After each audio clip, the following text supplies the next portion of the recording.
వర్సిటీల ప్రక్షాళన పేరిట yellow media కొంత విష ప్రచారానికి వింత కూతలకు దిగుతున్న విషయం ఈరోజు పత్రికలను చూస్తే మీకు అర్థమవుతూ ఉంటుంది.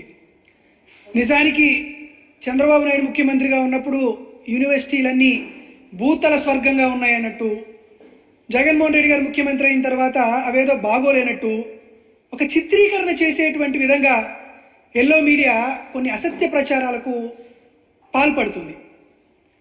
ఈ సందర్భంగా వాస్తవాలేంటో ప్రజలకు తెలియజేయాలనేటువంటి ఒక సదుద్దేశంతో మీ ముందుకు రావాల్సిన పరిస్థితి ఏర్పడింది. నిజంగా ఈరోజు నేను ఎల్లో మీడియాకి కానీ తెలుగుదేశం పార్టీ వారికి కానీ ఒక ప్రశ్న అడుగుతున్నా. యూనివర్సిటీలను ప్రక్షాళన చేయాలి అని అంటున్నారు, నిజమే.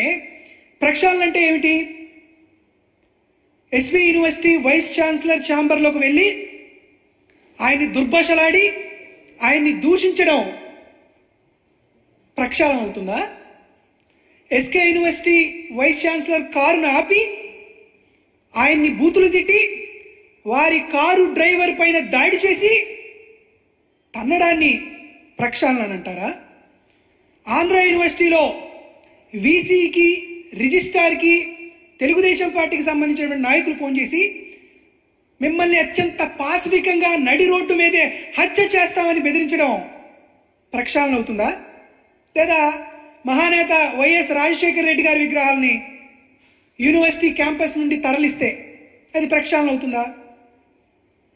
తెలుగుదేశం పార్టీ వారిని ఒకటి అడుగుతున్నాను.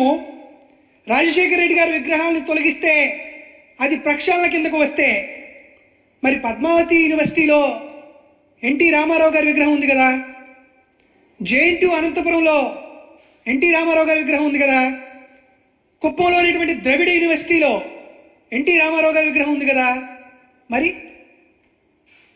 ఇద్దరు మాజీ ముఖ్యమంత్రులే కదా, మరి ఎన్టీఆర్ విగ్రహం కూడా తొలగించాలి కదా. మాజీ ముఖ్యమంత్రులు విగ్రహాలు క్యాంపస్లో ఉంటే వారికి గౌరవప్రదంగా చూసుకోవాలి, కానీ వాటన్నిటినీ తొలగించడం మీ ప్రక్షాళన కింద వస్తుందా అని అడుగుతున్నా. దీంతోపాటు అసలుకి వర్సిటీలని రాజకీయ వేదికలుగా ఉపయోగించుకుంది ఎవరు? చంద్రబాబు నాయుడు కాదా? నారా లోకేష్ కాదా? ఈరోజు వైస్ ఛాన్సలర్ పోస్టుల గురించి మాట్లాడుతున్నారు. చంద్రబాబు నాయుడు గారు ముఖ్యమంత్రిగా ఉండగా ఆంధ్రప్రదేశ్ రాష్ట్రంలో ఉన్నటువంటి వీసీలు ఎవరు? వారి దగ్గర ఉండేటువంటి కీలకమైనటువంటి రిజిస్ట్రార్లు ఎవరు?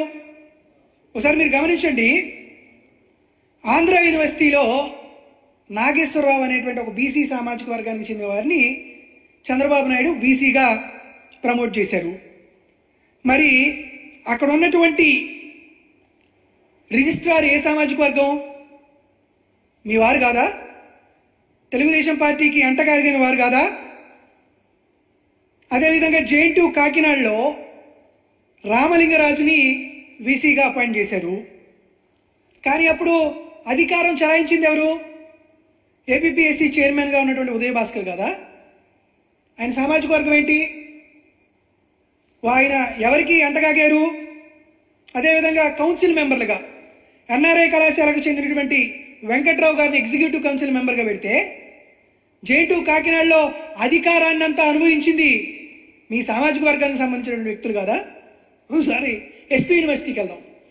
ఎస్పీ యూనివర్సిటీలో చంద్రబాబు నాయుడు గారు ముఖ్యమంత్రిగా ఉండగా దామోదర్ అనే అతను వీసీగా ఉంటే, ప్రొఫెసర్ గారు దేవరాజులు అనురాధ అనేటువంటి ఇద్దరిని రిజిస్ట్రార్లుగా చేసి వారి చేత చక్రం తిప్పించి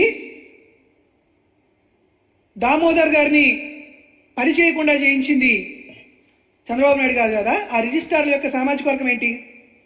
జేఎన్టీయూ అనంతపురం చూద్దాం.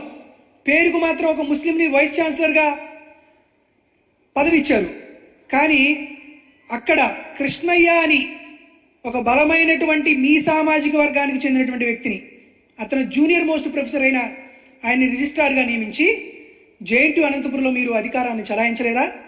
పెత్తందారులుగా వ్యవహరించలేదా? ఎస్కే యూనివర్సిటీకి వెళ్దాం. ఎస్కే యూనివర్సిటీలో సుధాకర్ బాబుని వైస్ ఛాన్సలర్గా వేరే వాళ్ళు ఉంటే సుధాకర్ బాబుని రిజిస్ట్రార్గా చేసి మాసినేని రామయ్యని ఎగ్జిక్యూటివ్ మెంబర్లుగా చేసి వైస్ ఛాన్సలర్ని డమ్మీలుగా చేసి వారి ప్రతిష్టను దిగజార్చి రిజిస్ట్రార్లతో నారా లోకేష్ కానీ చంద్రబాబు నాయుడు కానీ పెత్తనం చేసినటువంటి విషయాన్ని మీరందరూ మర్చిపోయారా అని మేము అడుగుతున్నాం.